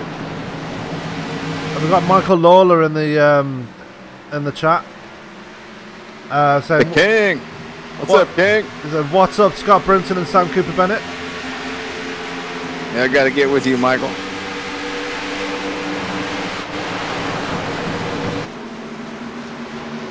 So that's in the Facebook chat. Paul Zota saying, love the anthem, bro. So like, yeah, thank you. What's up, Paulie? Wish you were out there racing, man. Yeah. He's having to work on Thursdays now, so that's making him miss a few races. As Chris Samard almost hits the wall coming out of 4. A lot of people having trouble now. I'm guessing green flag pit stops have got to be coming up soon because a lot of people sliding around and trying to avoid the wall as much as they can now. My guess is lap 125. You might see some guys come early, but I think lap 125, 130, you'll definitely see a whole bunch of guys coming to pit road. Well, we've already had Andrew Melvin down pit road. Wow, he came real early. He ain't going to have enough fuel to get to the end coming this early. Yeah. He's 1 lap down just ahead of, I believe that's Joe Mitchell behind him, that is. Yeah, I got to question that call because he will not have enough fuel to get to the end, so he'll be stopping again, whereas everybody else is going to be making 1 stop. Yeah.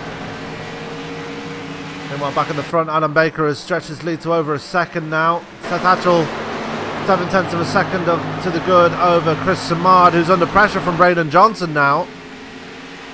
Braden Johnson has found some speed in that car again after that bad restart. He's back up to P4. Shane Pipala in P5.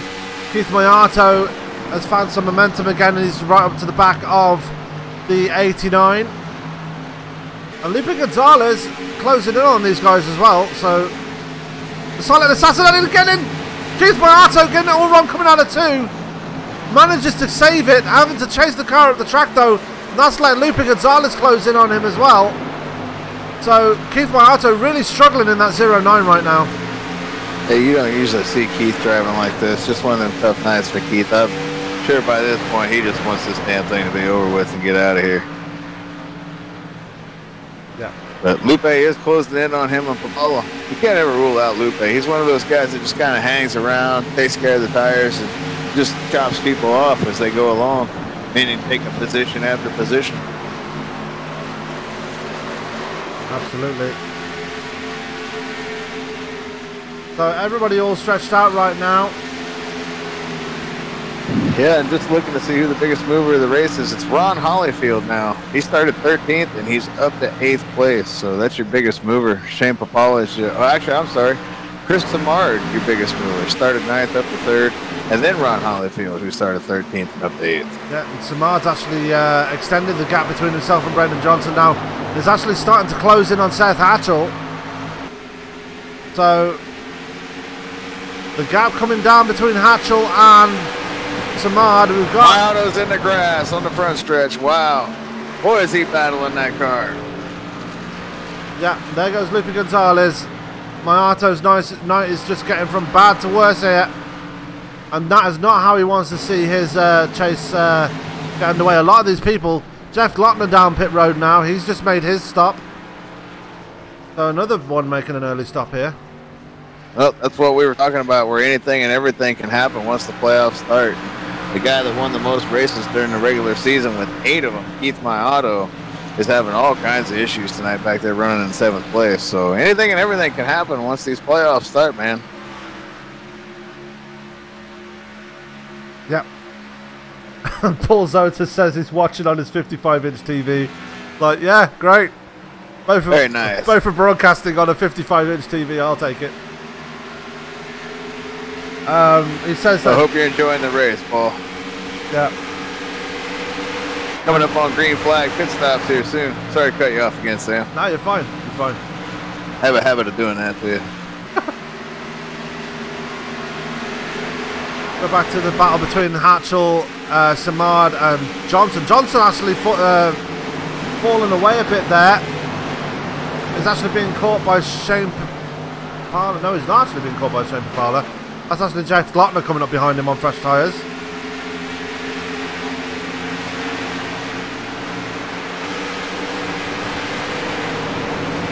So right now you're going to see the difference between fresh tyres and old tyres, and you can see by the way, oh, Brendan Johnson, the back end nearly stepped out there as he come out of turn 2. That's the difference between old tyres and new tyres. He's just sliding around like he's on ice right now. Jeff Glockner's able to just sail it around the corners.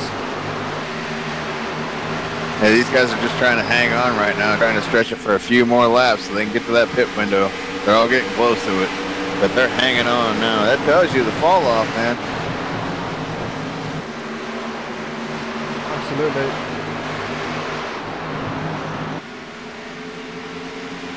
Oh, it's Brendan Johnson in the wall. So those old tyres, he's going to bring it down soon because he's just got more damage on that number 3 machine. And it's just coming off the rails there for the number 3. Question is, how long is this? Yeah, how long are these guys going to last for? Because the car is... That's 3 more laps. It's wrecking loose right now, those cars. I think 3 more laps and these guys will start coming. They'll get in that 30-lap window. Yeah. Alan Baker, no such troubles for him. It's 1.2 seconds to the good over Seth Hatchell. These guys got about 30 laps on the tires right now, so this shows you that you got about 30 laps for these tires, so that's why they got to stretch it out. Trying to get a little extra out of this set of tires than on this next set. Yeah. Seth Hatchell getting very close to the wall there, going through turn 2. He stays up high and lets Jeff Glockner by. Jeff Glockner 3 laps down now. Not sure what happened to him. I think it was 1 lap down already when he came into pit road, so he's probably lost a couple of laps while he was in pit road. As David Gameforth brings it pit side.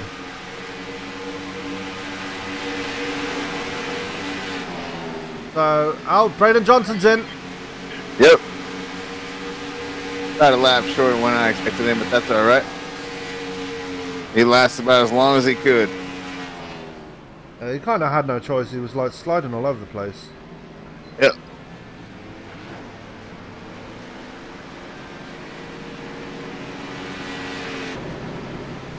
I've got Thomas Baker watching on a 55-inch TV as well. He's in the his son YouTube Adam is doing a great job in first place right now. Oh yeah. I was just watching Braden Johnson there, just leaving pit road. Not a bad stop for him. He's got 4 Mr. Feelgoods and a fresh tank of fuel in that car. Let's see what he can do with it now as he's just coming out of pit road. Got to meet that blend line, as you see that blue cone right there. Gets out okay, just in front of Ron Holyfield, man in the number 7. Still no sign of the leader coming to pit road yet. Nope.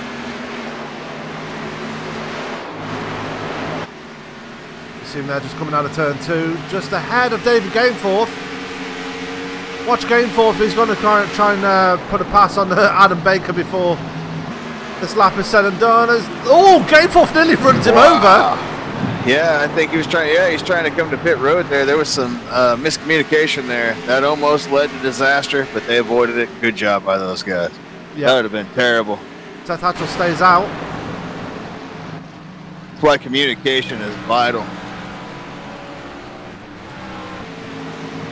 We've got a lot of people that have been down pit road now. Lippy Gonzalez is in pit road, as well as Keith Mayato.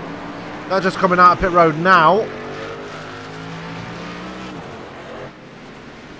Adam Baker just getting his right to get some 4 Mr. Feelgoods now. As, Here comes Hatchell. Yep. Joe Mitchell staying out.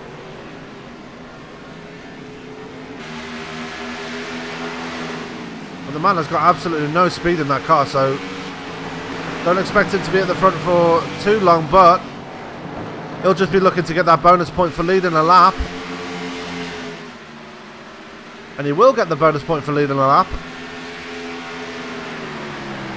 But good on Joe Mitchell, staying in it and getting that bonus point there.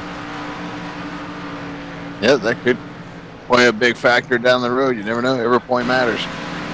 Don't leave any points on the track. That's what I like to say. Absolutely. So, Braden Johnson has managed to leapfrog everybody through the pit stops. Yeah, he pitted before everybody, so, but that's going to all equal out on the longer run. Yeah. How long will it last, though? Because Andrew Melvin, he's already on 19 laps on his tyres, so he's got to pit again in the next 4 to 5 laps. Yeah, he pitted way, way early. He's already been passed by Adam Baker. There he goes. Now, what can Adam Baker do here to catch up to Braden Johnson? It was the other way around before on stage 2. There's Joe.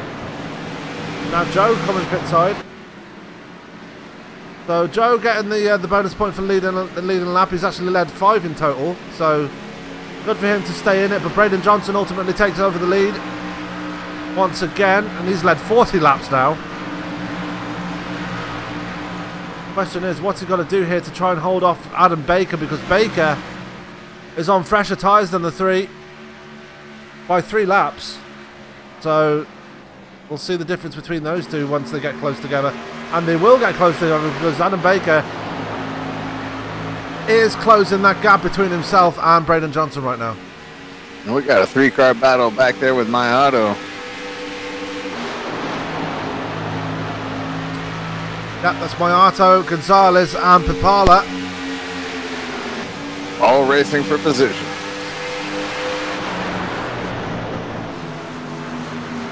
And it won't be long before they start catching Andrew Melvin, because Melvin is 22 laps on his tyres. And the gap is coming down very quickly, so this will be a top 5 battle very soon. Yeah, Mayato doing a hell of a job of getting that thing gathered up, catching his breath, and now he's recovered. That's what he does, man. He's a survivor.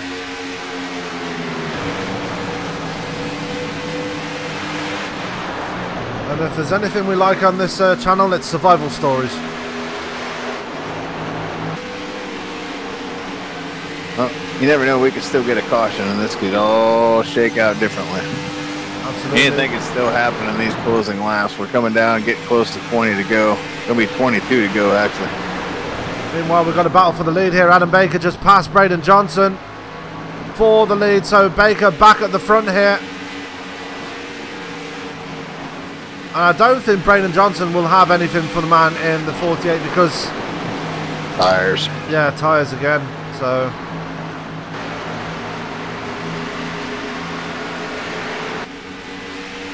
and with 22 laps to go, make it 21 laps to go now.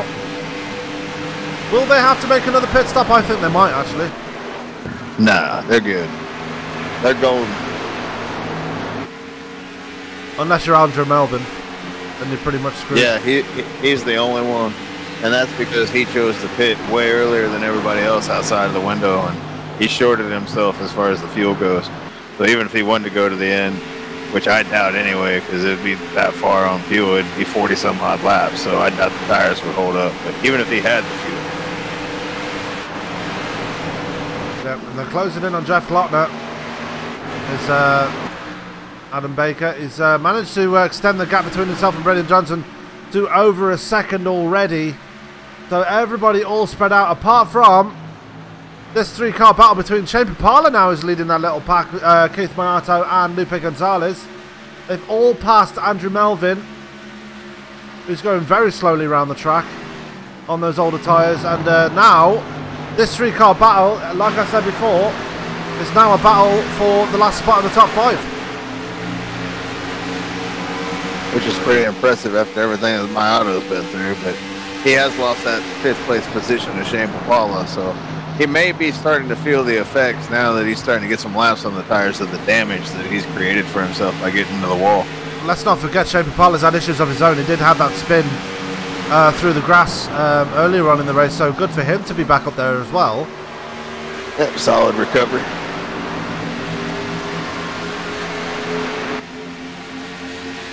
And his race was saved by the competition caution that came out on lap 90. So with 18 laps to go, it's all spread out here. Apart from these 3 drivers, Shane Papala, Keith Mayato and Lupe Gonzalez for the last spot in the top 5.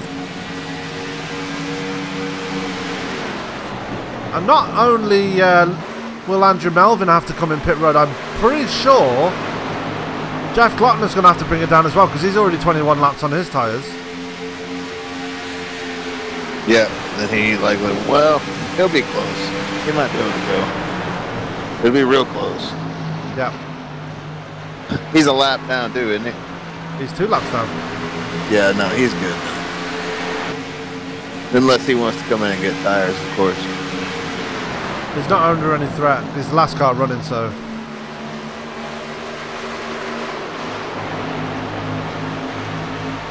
Anyway, looks like Shane Papala's managed to get away from Keith Mayato and Lupe Gonzalez.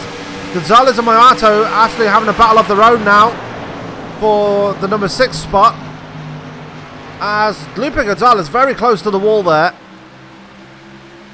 That's helped Mayato get away.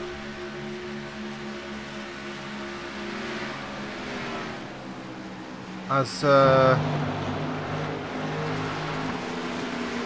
David Gameforth's just been down pit road. You won't see the leaders pit again. David Gameforth's just been down pit road again for some odd reason. Andrew Melvin still going along 31 laps on his tyres with 15 laps to go. I'm pretty sure he has definitely got to bring it down pit road again. Adam Baker, though, 3 seconds to the good over Seth Hatchell. And I think at this point in the race, this is Adam Baker's race to lose. Yeah, he'd have to make a major mistake at this point to hand that thing away. He's done a good job all night long. Yeah, we've seen him burn up his tires in the past, and he's not done that tonight. He's done a good job of taking care of the tire, and he's been strong all night long.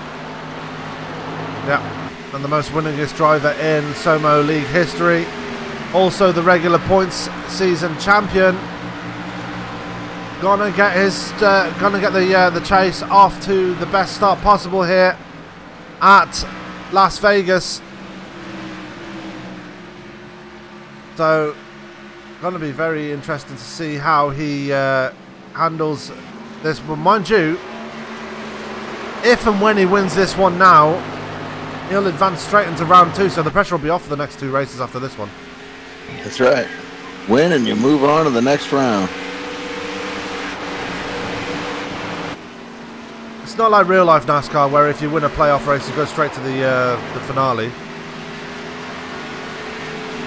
which is where Brad Keselowski's now got to from nowhere. Is that how that works now? Yeah, they go straight to the. I think they go straight to the final race at Homestead. I thought it was just they advanced to the next round. They changed that then. If that's how it is now. It might be. I don't know. Yeah, I'm pretty sure Win just makes sure that you go to the next round. I don't think it automatically puts you in the final four. That's good because I'm not a fan of Brad Keselowski, so I hope he doesn't make it to the final. There's too many races. Everybody be in the final four. Be like the final 10. Yeah. Well, the final 9 actually, because everybody would advance. You have 9 guys that advance like a Royal Rumble. Oh. Meanwhile, we've got a battle shaping up between Chris Simard and Braden Johnson for the last spot on the podium. Chris Simard looks like he's starting to struggle on those tyres. Got a bit of a wiggle coming out of turn 4. And they're both being caught by Joe Mitchell, which is strange. But Joe Mitchell is 1 lap down in 9th place.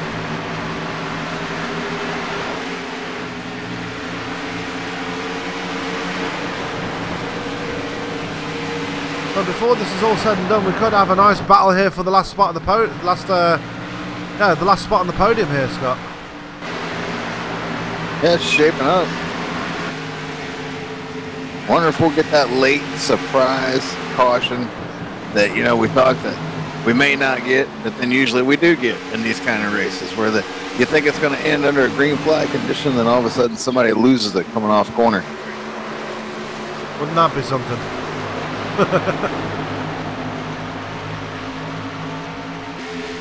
Meanwhile, they're running out of laps. 8 to go. Absolutely, and we're watching a nice battle here between Keith Mayato and Lupe Gonzalez, still battling out for that 6th spot. And I want to touch on Keith Mayato here. Not the race he wanted here tonight. Made some very uncharacteristic mistakes here, and that's why he's only fighting for the lowest spots in the top 10. As here comes Lupe Gonzalez to the inside of Mayato through turn 4.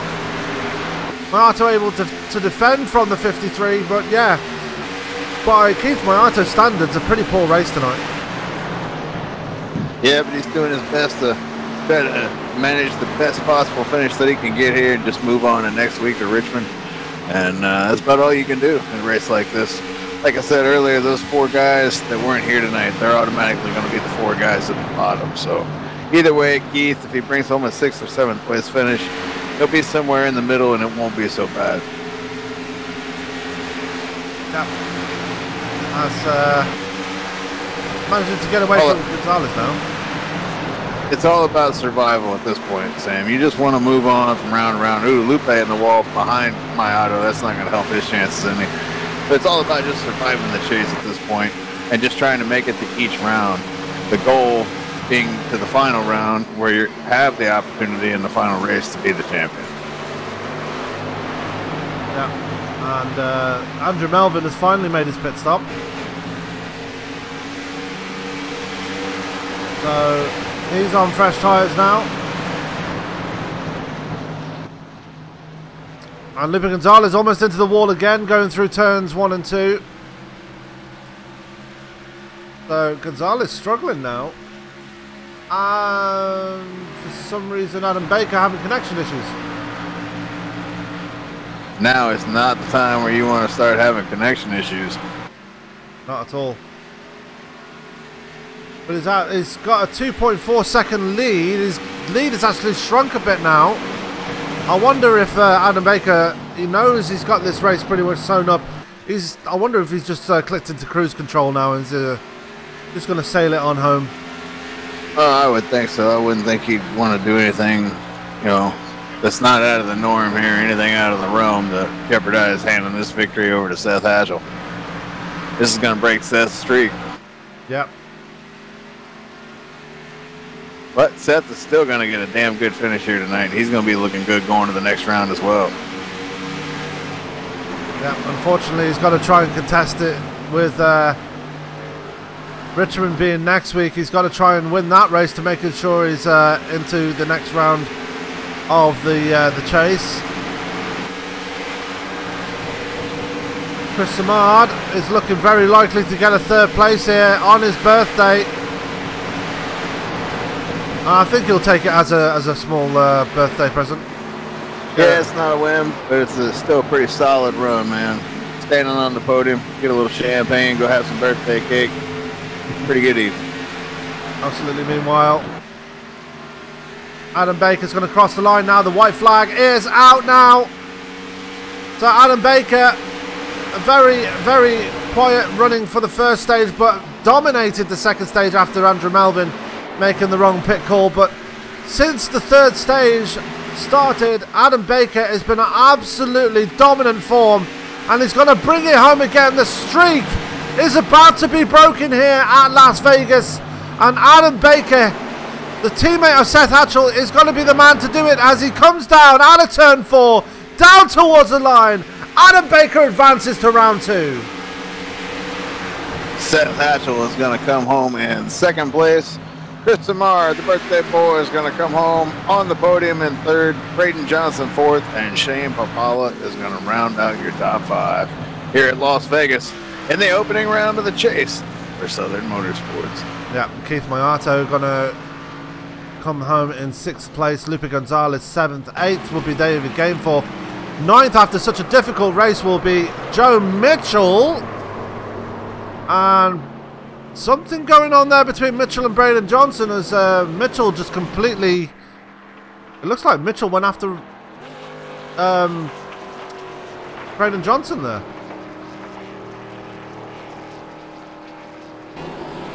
Not sure what's going on, but here we are. That's our winner here. As I'm having mouse troubles now. God damn it.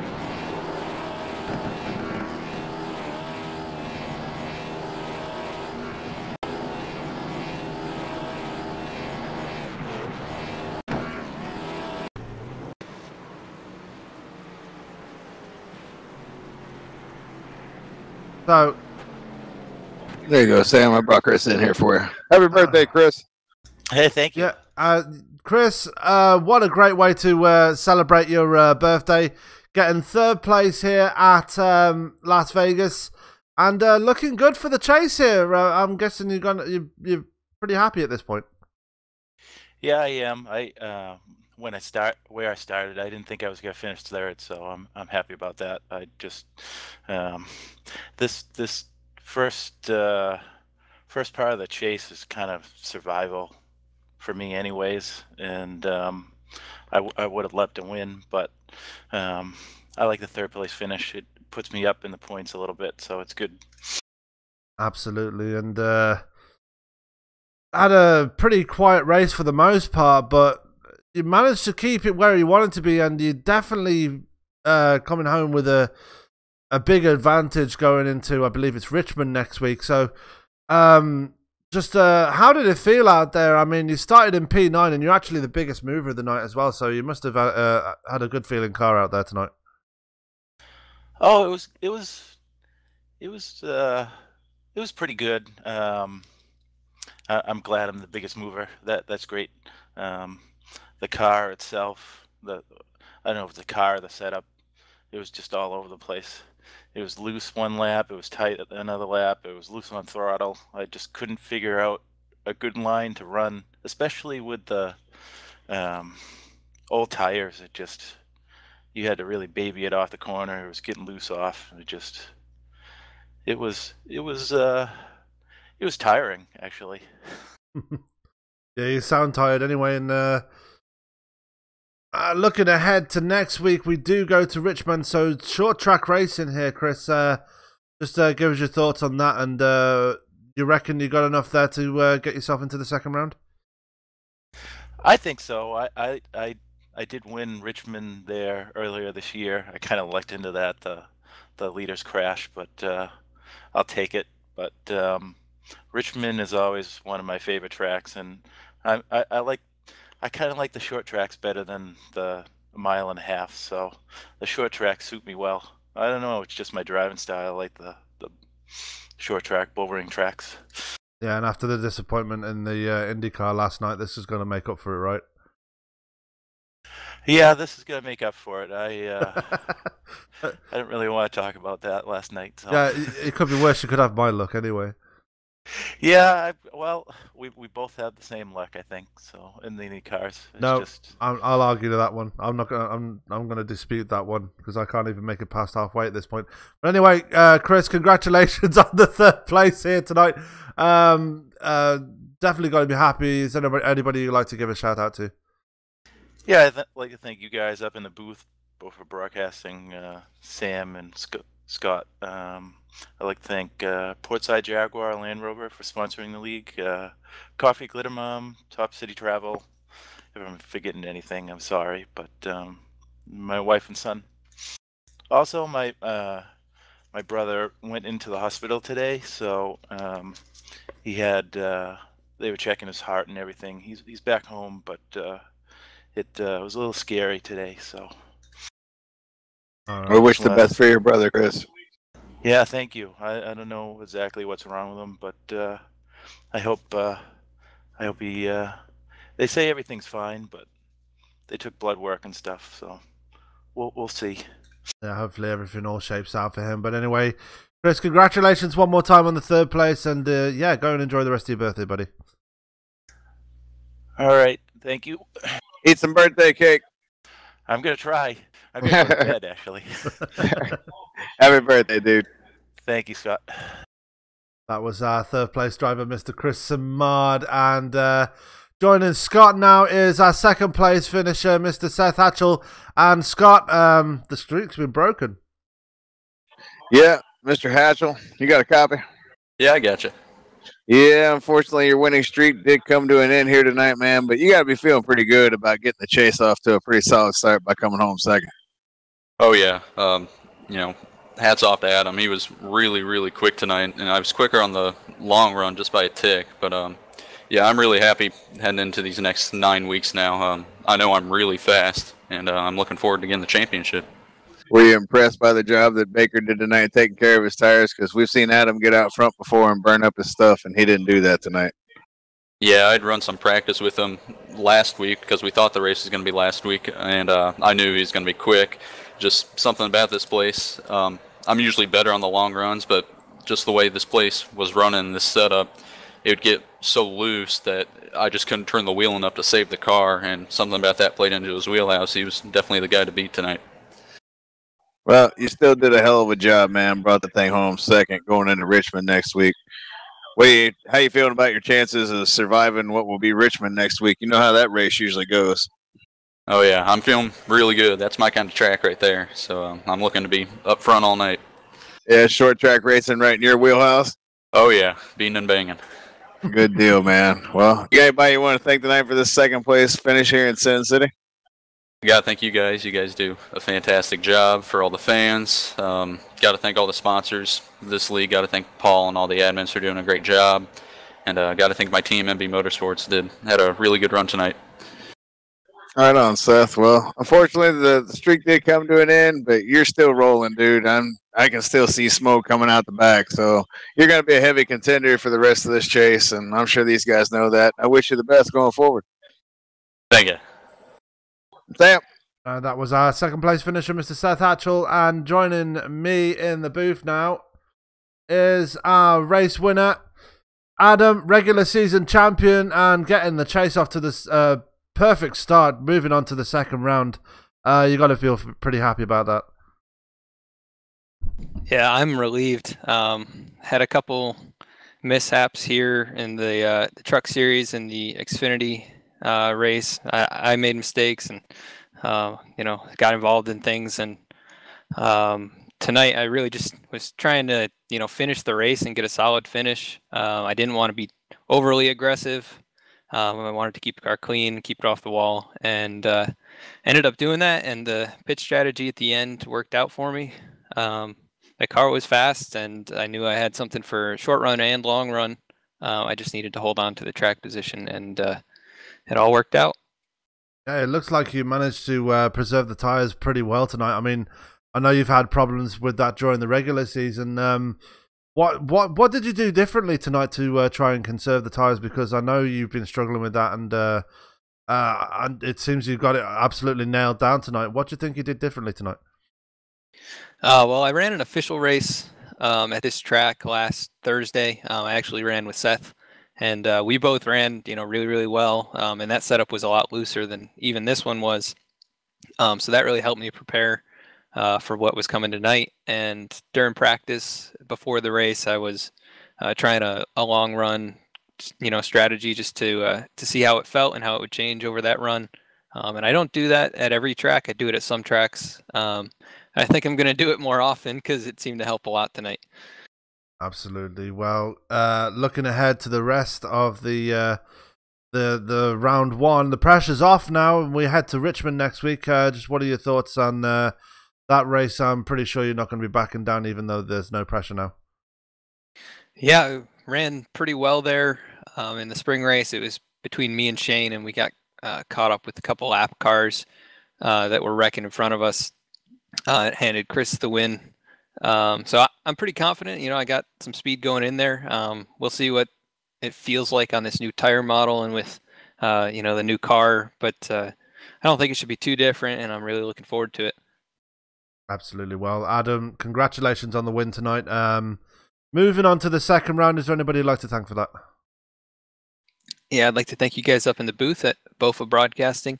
I'd like to thank all the sponsors of the league. So Portside, Jaguar, and Land Rover, Top City Travel, Coffee and Glitter Mom, and everybody else that makes this possible. I'd like to thank the admins and all the other drivers, my teammates at MB Motorsports, and like always, all the fans that came out and watched. Absolutely. Well, Adam, congratulations one more time. Moving on to the second round.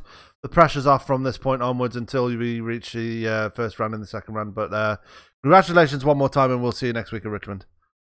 Great. Thanks, guys. Have a good night. Good job, Adam. Thank you, sir.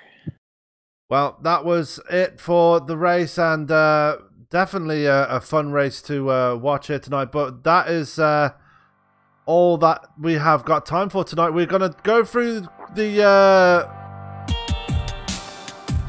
results very quickly before we go, and coming home with a win and moving on to the second round is Mr. Adam Baker, the man in the 48, really on dominant form in the closing stages here tonight. Coming home second and making a good name for himself, but the streak is broken. Seth Hatchell.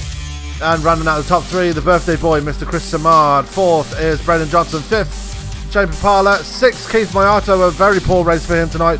Very uncharacteristic for the man in the 09. Seventh, Lupe Gonzalez. Eighth, David Gainforth. Ninth is Joe Mitchell, after a very, very poor race for him.